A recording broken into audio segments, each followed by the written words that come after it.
नमस्कार दोस्तों, आज हम बीए तृतीय वर्ष ऐच्छिक हिंदी का पाठ्यक्रम पर चर्चा करने वाले हैं।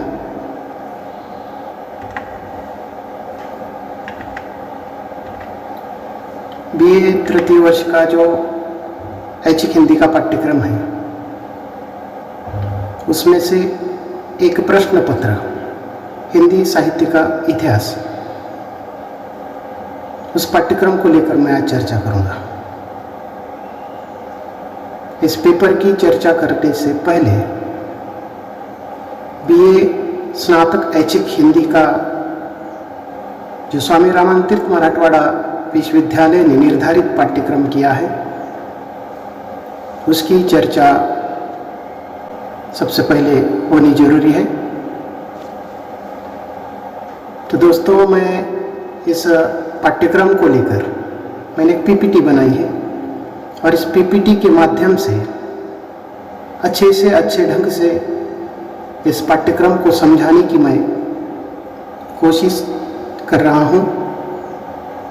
बीए तृतीय वर्ष का हिंदी का पाठ्यक्रम समझने के पहले बीए प्रथम और द्वितीय वर्ष में हमने ऐच्छिक हिंदी का जो पाठ्यक्रम जिसका अभ्यास हमने किया है उसकी भी चर्चा होना जरूरी है।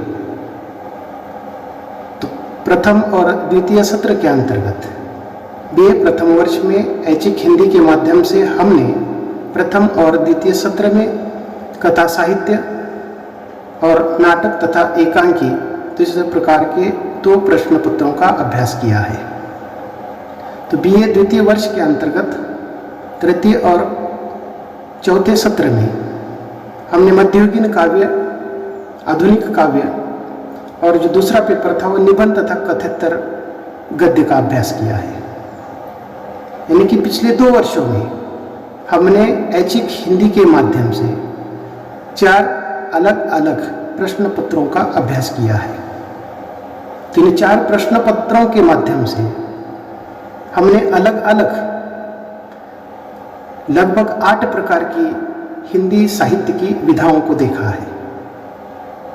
जैसे कि पहले पेपर के माध्यम से कथा साहित्य का जो पहला पेपर है बीए प्रथम वर्ष का, तो उस कथा साहित्य के माध्यम से हमने उपन्यास और कहानियों का अभ्यास किया है।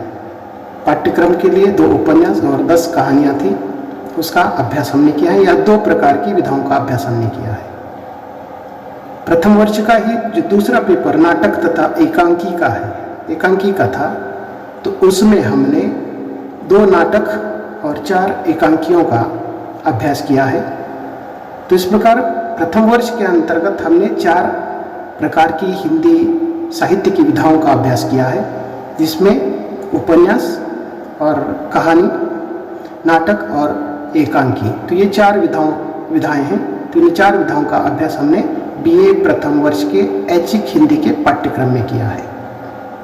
अब दूसरे वर्ष के अंतर्गत यानी कि बीए द्वितीय वर्ष, तो इसमें ऐच्छिक हिंदी का जो पाठ्यक्रम था उसमें तीसरा पेपर, तीसरे और चौथे सत्र के अंतर्गत हमने जो 2 पेपर का अभ्यास किया है उसमें मध्ययुगीन काव्य और आधुनिक काव्य, ये तीसरे और चौथे सत्र के अंतर्गत 5वां और 7वां पेपर मध्ययुगीन काव्य और आधुनिक काव्य का था, जिसमें हमने मध्ययुगीन काव्य और आधुनिक काव्य का अभ्यास किया है।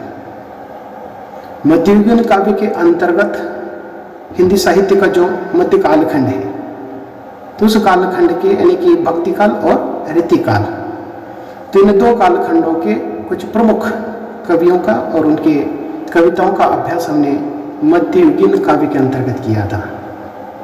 आधुनिक काव्य के अंतर्गत, आधुनिक काव्य जिसका आरंभ कब से होता है, साधारणतः 19वीं शताब्दी से होता है। तो 19वीं शताब्दी से लेकर आज तक के आधुनिक काव्य के अंतर्गत हमने 10 कवियों का और कविताओं का अभ्यास किया था।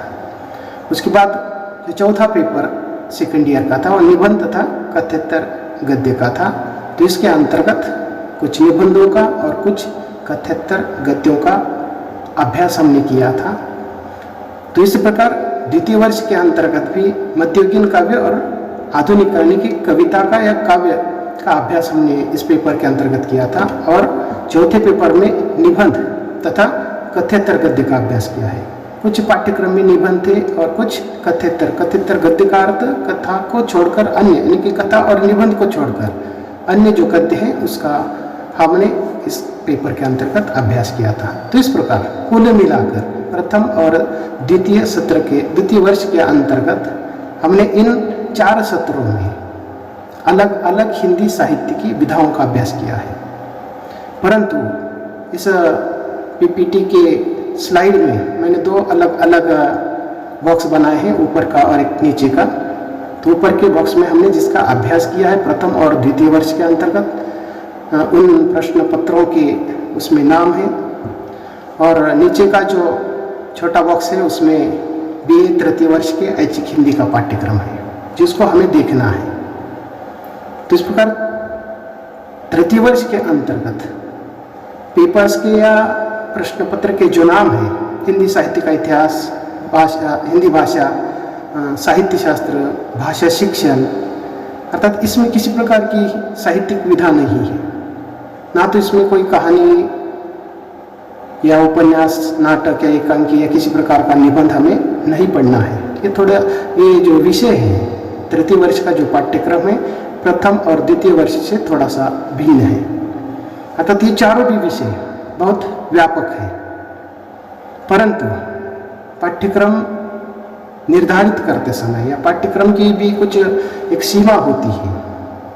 तो इस प्रकार इन 4 जो प्रश्न पत्र है उसका जो निर्धारित पाठ्यक्रम है, अर्थात उस निर्धारित पाठ्यक्रम को हमें देखना है। तो ये जो 4 पेपर है, 2 सत्रों में इन 4 पेपर्स का या प्रश्न पत्र का अभ्यास हमें करना है, 5वां और 6ठा सत्र।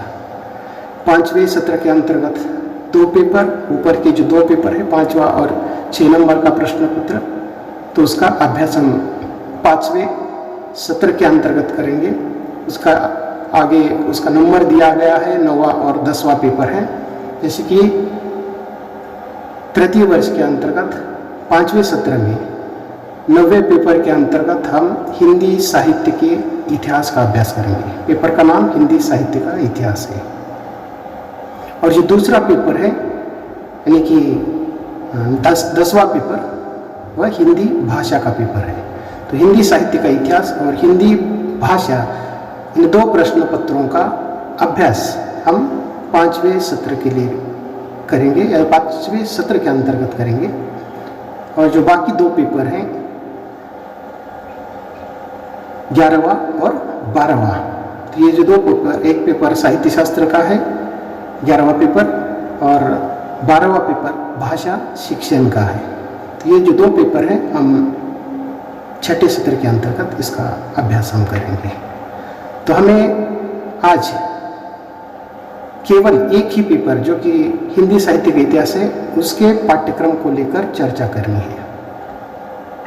तो इस पेपर का पाठ्यक्रम देखते समय सबसे पहले हमें हिंदी साहित्य का इतिहास, इस प्रश्न पत्र का उद्देश्य और महत्व को समझना है। क्योंकि इस पेपर को पढ़ने का हमारा क्या उद्देश्य होना चाहिए, या किस उद्देश्य को लेकर हमें इसको पढ़ना है और इस पेपर का महत्व क्या है, उसकी चर्चा सबसे पहले मैं करूँगा। तो हिंदी साहित्य का इतिहास ये 9वां पेपर है और केवल इसी पेपर को लेकर यहाँ चर्चा हो रही है। हिंदी साहित्य का इतिहास, इस पेपर के शीर्षक को सबसे पहले हमें समझना है। हिंदी साहित्य और उसका इतिहास है, यानी कि इसके पहले जो प्रथम और द्वितीय सत्र के अंतर्गत जिन प्रश्न पत्रों का हमने अभ्यास किया है उसका, इसीलिए मैंने उल्लेख किया था कि इसके पूर्व हमने जो पाठ्यक्रम का अभ्यास किया है उस प्रकार का ये पाठ्यक्रम नहीं है, क्योंकि इसमें कोई उपन्यास नहीं है, कोई कहानी नहीं है या कोई कविता नहीं है, नाटक, एकांकी या निबंध या अन्य किसी प्रकार की कोई गद्य विधा इसके अंतर्गत नहीं है। तो ये हिंदी साहित्य का इतिहास है। इसके अंतर्गत हम इतिहास को देखना है, और वह इतिहास किसका है? हिंदी के साहित्य का है। यानी कि हिंदी भाषा की उत्पत्ति लगभग 1000 ईस्वी सन के आसपास से मानी जाती है, और उसके बाद साधारणतः 10वीं शताब्दी से हिंदी साहित्य के लेखन की चर्चा की जाती है। अर्थात यहाँ अनेक विद्वानों में अनेक प्रकार के मतांतर हैं, क्योंकि साहित्यकार साहित्यिक रचनाएं, उसके साथ साथ तत्कालीन विभिन्न प्रकार की जो परिस्थितियां हैं, उदाहरण के तौर पर राजनीतिक, सामाजिक, आर्थिक, सांस्कृतिक, तो ये सारी जो परिस्थितियां हैं, उन परिस्थितियों का उल्लेख उस इतिहास के अंतर्गत होता है, और उन परिस्थितियों का प्रभाव साहित्यकारों के ऊपर होता है, और उस प्रकार के साहित्य का सृजन होता है, निर्माण होता है। तो इस दृष्टि से हिंदी साहित्य के इतिहास में कवियों का उल्लेख होगा, कवियों के कविताओं का उल्लेख होगा, या साहित्यकार और उनके साहित्य का, उसके साथ साथ तत्कालीन परिस्थितियों का, या साहित्यिक जो विशेषता है उसको प्रवृत्ति शब्द का प्रयोग किया जाता है, तो उसका उल्लेख या उससे संबंधित इतिहास में जानकारी होती है। तो इस प्रकार हिंदी साहित्य के इतिहास को समझते समय, यानी कि ये बहुत व्यापक विषय है, बहुत बड़ा विषय है, अर्थात एक सत्र में या एक वर्ष में भी इस इतने बड़े विषय को हम समझ नहीं सकते हैं। इसीलिए तो पाठ्यक्रम में कुछ विशिष्ट बातों को ही हमें देखना है, कुछ विशिष्ट मुद्दों को हमें देखना है, जो निर्धारित पाठ्यक्रम है उसको ही इसके अंतर्गत हमें देखना है।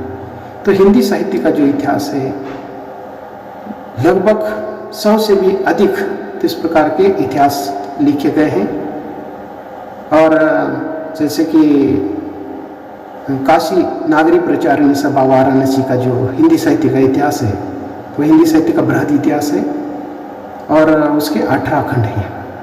अर्थात इतने बड़े खंडों का अध्ययन हिंदी साहित्य के इतिहास में हम कम समय में, इतने कम समय में, एक सत्र में हम नहीं कर सकते।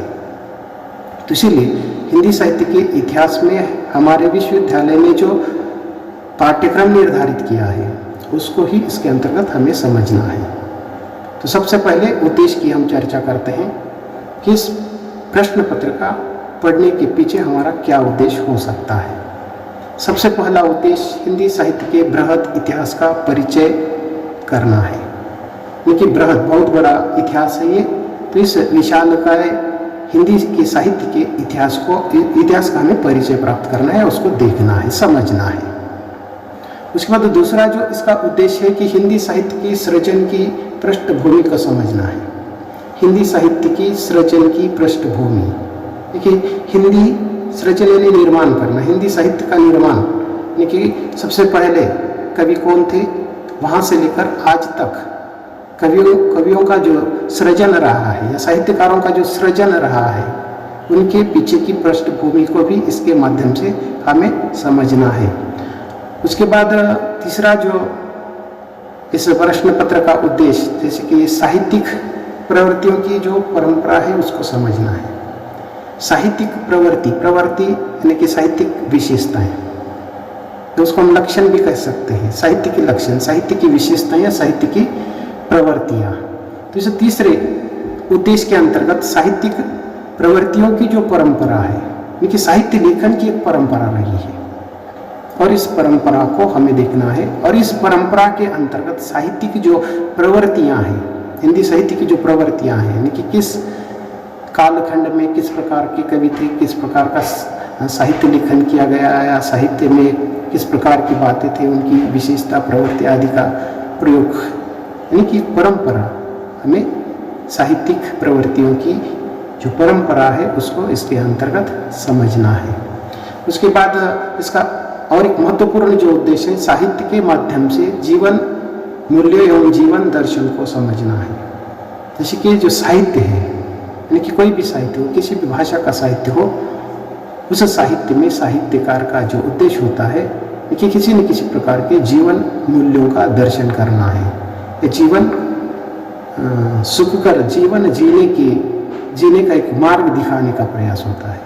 तो इस प्रकार जैसे कि हिंदी साहित्य के इतिहास के माध्यम से अनेक साहित्यकारों के जो विचार हैं, अनेक साहित्यकारों की साहित्य की जो रचना है या साहित्य की जो विशेषताएं हैं, उसके माध्यम से हमें एक प्रकार से जीवन मूल्यों का अध्ययन करना है, जीवन दर्शन का अध्ययन करना है, उसको समझना है। उसके साथ साथ भाषाई शिल्प के परिवर्तनों को समझना है। भाषाई जो शिल्प है उसको इसके अंतर्गत समझना है। भाषा और शिल्प इन दोनों का अध्ययन हम इस प्रश्न पत्र के माध्यम से करेंगे, क्योंकि भाषा और साहित्य ये दोनों भी अस्थिर होते हैं, ये कभी स्थिर नहीं रहे हैं, समय के साथ परिवर्तित होते हैं। तो इस प्रकार से जैसे कि हिंदी साहित्य के इतिहास का जो विभाजन है साधारणतः कालखंड के अनुसार 4 कालखंडों में किया गया है। जैसे कि आदिकाल, मध्यकाल के अंतर्गत 2 भागों में उसको विभाजित किया गया है, भक्ति काल और रीतिकाल और आधुनिक काल। तो इस प्रकार ये 4 कालखंड माने जाते हैं साधारणतः। वैसे तो अनेक विद्वानों ने अलग अलग प्रकार से उसका वर्गीकरण किया है, अलग अलग भागों में। कुछ ने 3 भागों में उसका विभाजन किया है, तो कुछ ने 10-11 तक उसका अलग अलग खंडों में वर्गीकरण किया है। लेकिन साधारणतः ये जो 4 कालखंड है, आदिकाल, भक्तिकाल, रीतिकाल और आधुनिक कालखंड, तो इन कालखंडों में भाषा किस प्रकार की रही है, साहित्य किस प्रकार का रहा है, भाषा कौन सी थी, उस भाषा पर किस भाषा का प्रभाव रहा है, भाषाई शिल्प किस प्रकार का था, ये सारी जो बातें हैं, ये जो भाषाई शिल्प का जो परिवर्तन है वो किस प्रकार होता गया, उसको इस प्रश्न पत्र के माध्यम से हमें समझना है। और सबसे महत्वपूर्ण जो बातें हैं जो पाठ्यक्रम के अंतर्गत हमें देखनी है, जैसे कि इस स्लाइड में 6वां और 7वां जो मुद्दा है, ये 2 बहुत महत्वपूर्ण है, क्योंकि इन दोनों को आधार बनाते हैं। पाठ्यक्रम के आधार पर इन दोनों को हमें जोर देना है या उसको अधिक महत्व देना है। जैसे कि हिंदी साहित्य के आदिकाल तथा रीतिकाल का संक्षिप्त परिचय प्राप्त करना है। पाठ्यक्रम में हमें पाठ्यक्रम आगे देखना है, हिंदी साहित्य का जो इतिहास है उसका पाठ्यक्रम हमें देखना ही है। तो उस पाठ्यक्रम में हमें हिंदी साहित्य का जो आदिकाल है, आदिकाल को प्रारंभिक काल भी कहा गया है, तो कुछ विद्वानों ने उसको वीरगाथा काल कहा है, जो भी है हमें देखना ही है। लेकिन आदिकाल का जो परिचय है इसके अंतर्गत प्राप्त करना है। बहुत विस्तार के साथ उसको देखने की पाठ्यक्रम के अनुसार आवश्यकता नहीं है। तो उसी प्रकार रीतिकाल का भी संक्षिप्त परिचय, संक्षिप्त शब्द का प्रयोग पाठ्यक्रम के अंतर्गत किया है। तो इस प्रकार हिंदी साहित्य के आदिकाल और रीतिकाल का संक्षिप्त परिचय हमें प्राप्त करना है। और सबसे महत्वपूर्ण बात परीक्षा की दृष्टि से जो 7वां इस प्रश्न पत्र का उद्देश्य, 7वां मुद्दा, भक्ति काल तथा आधुनिक काल की प्रवृत्तियों का अध्ययन करना है। तो इस प्रकार भक्ति काल है, भक्ति काल के अंतर्गत भक्ति काल का परिचय भी होगा और भक्तिकालीन जो साहित्य है या उसकी साहित्यिक जो प्रवृत्तियां हैं उसकी भी चर्चा इसके अंतर्गत होगी। उसी प्रकार आधुनिक कालखंड की प्रवृत्तियां महत्वपूर्ण हैं और ऊपर के यानी कि आदिकाल और रीतिकाल के अंतर्गत संक्षिप्त परिचय है और भक्तिकाल और आधुनिक काल की प्रवृत्तियों का अध्ययन हमें करना है। ये सारी जो बातें हैं अर्थात हम इस प्रश्न पत्र के माध्यम से समझने की कोशिश करेंगे या समझना है। उसके बाद इस प्रश्न पत्र का उद्देश्य क्या है, जैसे कि इतिहास का पेपर है, हिंदी साहित्य का इतिहास है, तो इतिहास का अध्ययन करना महत्वपूर्ण है क्योंकि इतिहास की पुनरावृत्ति होती है। जैसे कि मैंने अभी उल्लेख किया था कि 100 से भी अधिक इस प्रकार के हिंदी साहित्य के इतिहास लिखे गए हैं। हर एक का इतिहास अलग है, उसमें पुनरावृत्ति है। हम देखते हैं कि पुस्तकों में आवृत्ति होती है, संस्करण होता है, पहली, दूसरी, तीसरी आवृत्ति या संस्करण होता है, यानी कि उसमें सुधार किया जाता है, उसमें परिवर्तन किया जाता है। पहले ग्रंथ में जो नहीं था वह दूसरे ग्रंथ में देने का प्रयास होता है। तो इस प्रकार हिंदी साहित्य का अध्ययन यहाँ बहुत महत्वपूर्ण है, जिसके माध्यम से हमें पता चलता है कि किस कालखंड में कौन साहित्यकार हो चुके, उन्होंने क्या लिखा, उनके पुस्तकों का प्रकाशन कब हुआ, उसमें क्या है, उनका उद्देश्य क्या था, ये सारी जो बातें हैं तो उस इतिहास के माध्यम से हमारे सामने उपस्थित होती है। तो इस प्रकार यहाँ इतिहास का अध्ययन करना महत्वपूर्ण है, क्योंकि इतिहास में पुनरावृत्ति होती है और इसीलिए किसी भी साहित्य का अध्ययन भविष्यकालीन निर्माण में अत्यंत आवश्यक होता है। यानी कि ये जो साहित्य है, साहित्य का हम अध्ययन करते हैं और साहित्य का अध्ययन करते हैं, यानी कि हिंदी साहित्य का अध्ययन कर रहे हैं या साहित्य का अध्ययन हम क्यों करते हैं, तो हमें अपना भविष्य निर्माण करना है, भविष्य को सुकर बनाना है। और भविष्य को सुकर बनाने के लिए हमें जो भूतकाल है या इतिहास है तो उसका अध्ययन करना आवश्यक हो जाता है। जैसे कि कोई भी साहित्यकार अगर लिखता है तो वह इसके पूर्व के रचनाकारों को सबसे पहले उसका अध्ययन करता है और उसके बाद नए का निर्माण करता है। तो इस प्रकार एक नया निर्माण करने के लिए पुराना पढ़ना या पुराने का अध्ययन करना आवश्यक है। तो इस प्रकार यहाँ हिंदी साहित्य का जो इतिहास है वह हमारे भविष्य को निर्माण करने के लिए महत्वपूर्ण कार्य करता है। साहित्य की जो परिस्थितियाँ और प्रवृत्तियाँ हैं हमारे वर्तमान जीवन को बनाने में सहयोग देती है। तो इस प्रकार ये साहित्य की जो परिस्थितियाँ और प्रवृत्तियाँ हैं, जैसे कि साहित्य की परिस्थिति हमें पहले अध्याय में आदिकाल की जो परिस्थितियाँ हैं, परिस्थितियों को देखना है। परिस्थितियों के अंतर्गत 5 प्रकार की परिस्थितियों को हमें देखना है, अर्थात परीक्षा की दृष्टि से भी ये महत्वपूर्ण विषय है। आदिकालीन परिस्थितियाँ हैं, यानी कि हर कालखंड की परिस्थितियाँ हैं।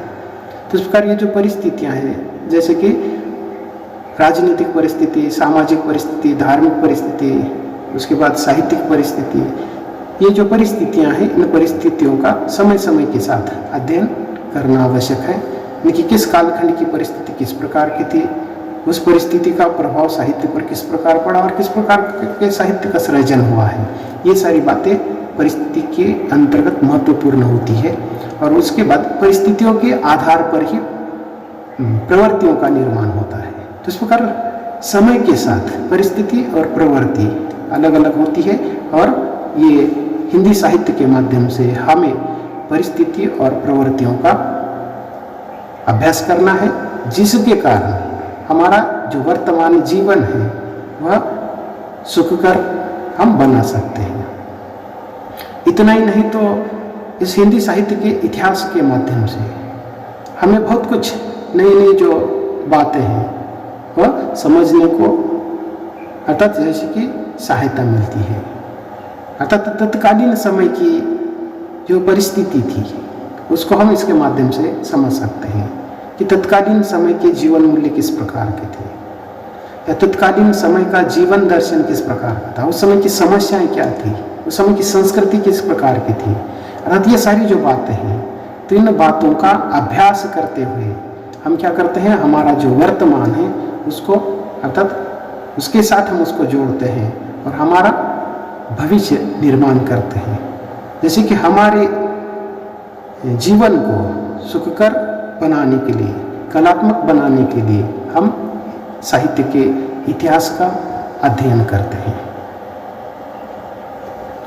उसके बाद हम हिंदी साहित्य का इतिहास, ये जो 9वां प्रश्न पत्र है,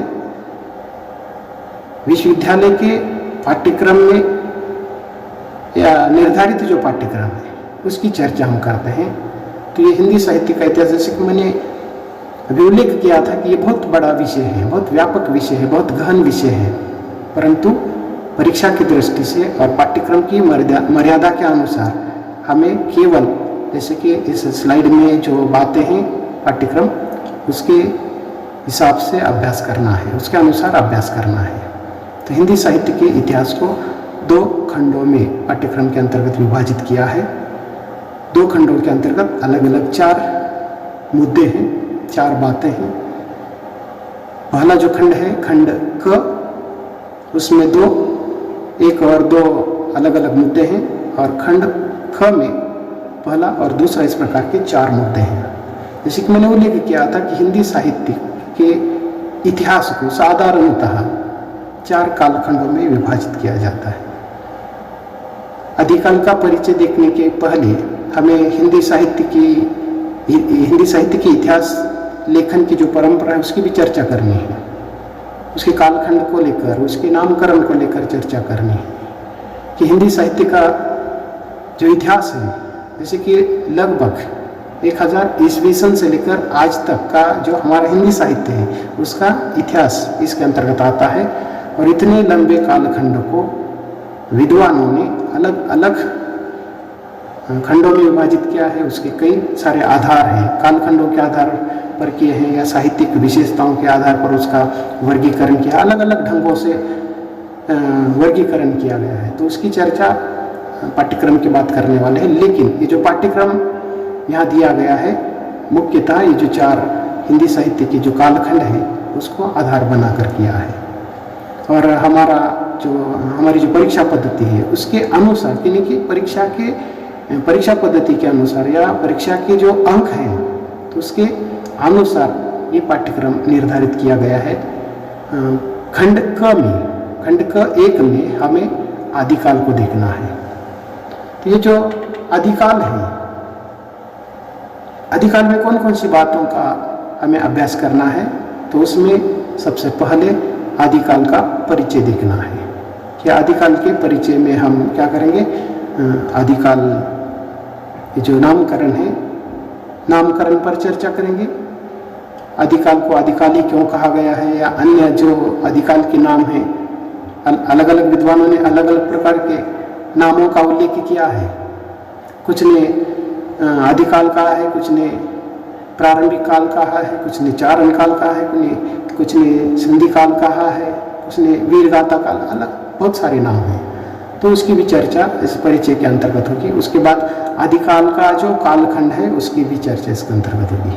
देखिए आदिकाल को आदिकाल क्यों कहा जाता है, उसका कालखंड कौन सा है, उसके अलग अलग जो नामकरण है उसकी भी चर्चा हम इस परिचय के अंतर्गत करेंगे। उसके बाद दूसरा जो इसमें मुद्दा है वह आदिकालीन साहित्य की प्रेरक परिस्थितियां हैं। अर्थात यहाँ प्रवृत्तियां नहीं हैं, परिस्थितियां हैं। केवल परिस्थितियों को हमें इसके अंतर्गत देखना है। तो आदिकालीन साहित्य की जो प्रेरक यानी कि हिंदी साहित्य का जो आदिकाल है, इस कालखंड के अंतर्गत जिन साहित्यकारों ने लेखन किया है उनके लेखनी पर इस कालखंड की परिस्थितियों का प्रभाव हमें दिखाई देता है। तो ऐसी कौन कौन सी परिस्थितियां हैं जिन परिस्थितियों ने आदिकालीन साहित्यकारों को उस प्रकार के साहित्य लेखन करने की प्रेरणा दी है। तो ऐसी प्रेरक जो परिस्थितियां हैं उनमें हमें केवल 5 प्रकार की जो परिस्थितियां हैं उसको हमें देखना है। एक उसमें है, सबसे पहले हम राजनीतिक परिस्थिति देखेंगे, उसके बाद धार्मिक, सामाजिक है, साहित्यिक है और सांस्कृतिक परिस्थिति है। तो ये 5 प्रकार की जो परिस्थितियां थी तो उसकी चर्चा हम इस पाठ्यक्रम के अंतर्गत करेंगे। खंड क के दूसरे भाग में हम भक्ति काल की चर्चा करेंगे। भक्ति काल को हमें देखना है। ये भक्ति काल भी बहुत बड़ा कालखंड है। 1350 से 1900 ईस्वी सन तक का जो कालखंड है अर्थात मध्य कालखंड रहा है। और इस कालखंड के अंतर्गत उसको 2 भागों में विभाजित किया गया है। मध्य कालखंड को एक भक्ति काल है और दूसरा रीति काल है। अर्थात इन 2 कालखंडों को अलग अलग हमें देखना है। तो इस दूसरे खंड के अंतर्गत हमें भक्ति काल को देखना है। भक्ति काल का जो परिचय है सबसे पहले हम करेंगे। तो यहाँ भक्ति काल के परिचय के अंतर्गत भक्ति काल को भक्ति काल क्यों कहा गया है ये देखेंगे। भक्ति काल का कालखंड कौन सा है उसकी चर्चा करेंगे। इस कालखंड के प्रमुख कवियों का उल्लेख होगा। इस कालखंड का प्रमुख साहित्य उसकी चर्चा इसके अंतर्गत होगी। भक्ति काल को सामान्यतः 2 कालखंडों में विभाजित किया जाता है। उसकी भक्ति काल की 2 शाखाएं हैं, एक निर्गुण भक्ति और दूसरी सगुण भक्ति। तो ये 2 अलग अलग शाखाएं, अलग अलग धारा हैं। इन दोनों का अभ्यास हमें यहाँ करना है। निर्गुण भक्ति के अंतर्गत उसकी 2 पुनः धाराएं हैं निर्गुण भक्ति की, एक ज्ञानाश्रयी है और दूसरी प्रेमाश्रयी शाखा है। तो ये निर्गुण भक्ति के अंतर्गत ज्ञानाश्रयी शाखा और प्रेमाश्रयी शाखा की प्रवृत्तियों का अभ्यास हमें करना है। उसके बाद सगुण भक्ति के अंतर्गत भी दो अलग अलग प्रकार की शाखाएं हैं। एक राम भक्ति शाखा है और दूसरी कृष्ण भक्ति शाखा है। तो इन दो अलग अलग शाखाओं की प्रवृत्तियों को देखना है। परीक्षा की दृष्टि से भक्ति काल बहुत महत्वपूर्ण है, क्योंकि इस पर दीर्घोत्तरी प्रश्न पूछे जाते हैं और इसके अंतर्गत लगभग 8 प्रकार के जो प्रश्न हैं हमें बनाने हैं या उसकी तैयारी करनी है। सबसे पहला प्रश्न भक्ति काल का परिचय, इस पर भी टिप्पणी के अंतर्गत पूछा जा सकता है।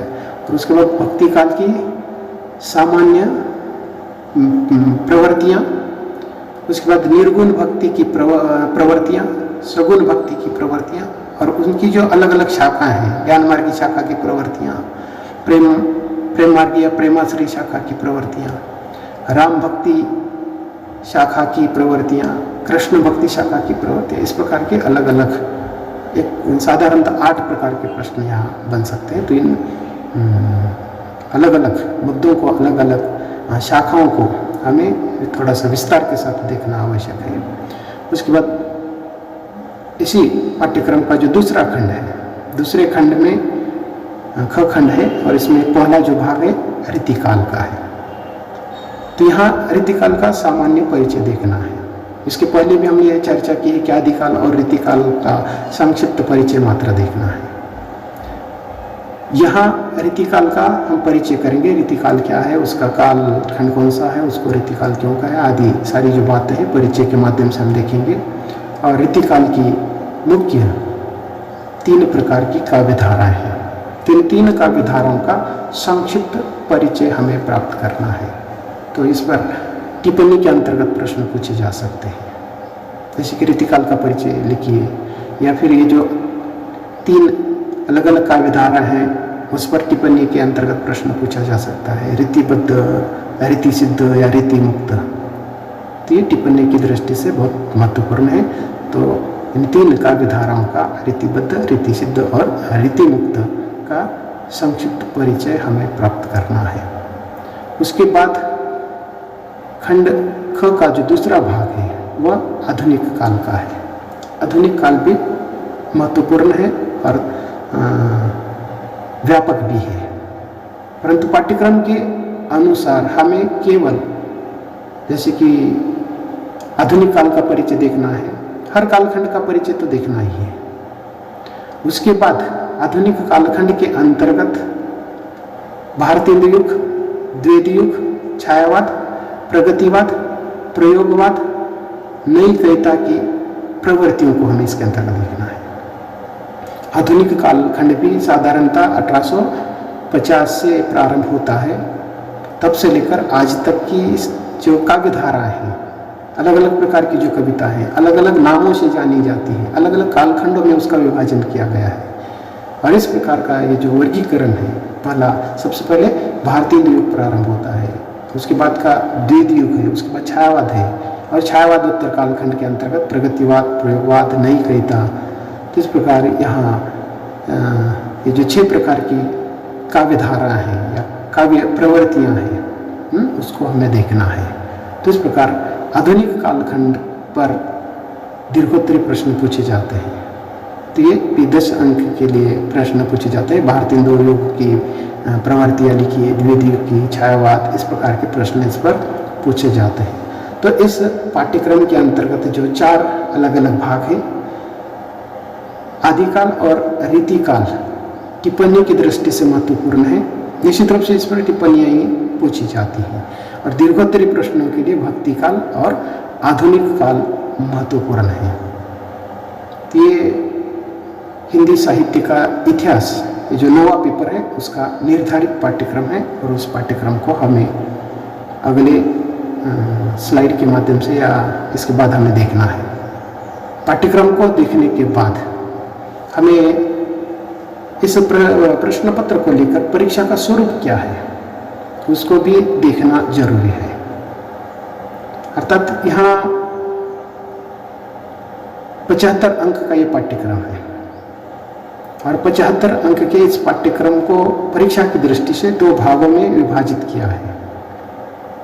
पहला भाग अंतर्गत मूल्यांकन का है, उसको CA कहा गया है, कंटिन्यू असेसमेंट, निरंतर मूल्यांकन। और ये जो अंतर्गत मूल्यांकन है वह 35 अंक के लिए है। तो इस 35 अंक में हमें कक्षा में 2 परीक्षा लेनी है और 1 सेमिनार लेना है। ये जो 2 परीक्षा है वो 10-10 अंक की होगी और 1 सेमिनार 15 अंक का होगा।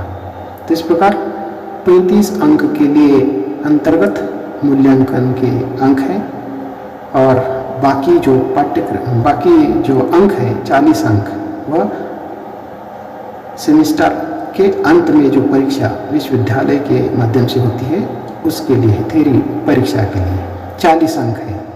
तो इस प्रकार 35 और 40 ये 75 का पाठ्यक्रम है। प्रश्न पत्र के अंतर्गत 5-5 अंक की 2 टिप्पणियाँ आती है और 15-15 अंक के 2 प्रश्न पूछे जाते हैं। तो इस प्रकार 15-15 अंक के 2 प्रश्न और 5-5 अंक की 2 टिप्पणियाँ। तो इस प्रकार यहाँ 3 प्रश्न यानी कि दीर्घोत्तरी 2 प्रश्न और टिप्पणी का 1 प्रश्न पूछा जाता है। तो हमारे पास यहाँ 4 प्रश्न आ रहे हैं और पाठ्यक्रम के अंतर्गत 4 भाग हैं। तो हर एक खंड पर, हर एक भाग पर 1 प्रश्न आने वाला है, चाहे वो 15 अंक का हो या फिर 5 अंक की टिप्पणी हो। तो इस प्रकार का ये पाठ्यक्रम है।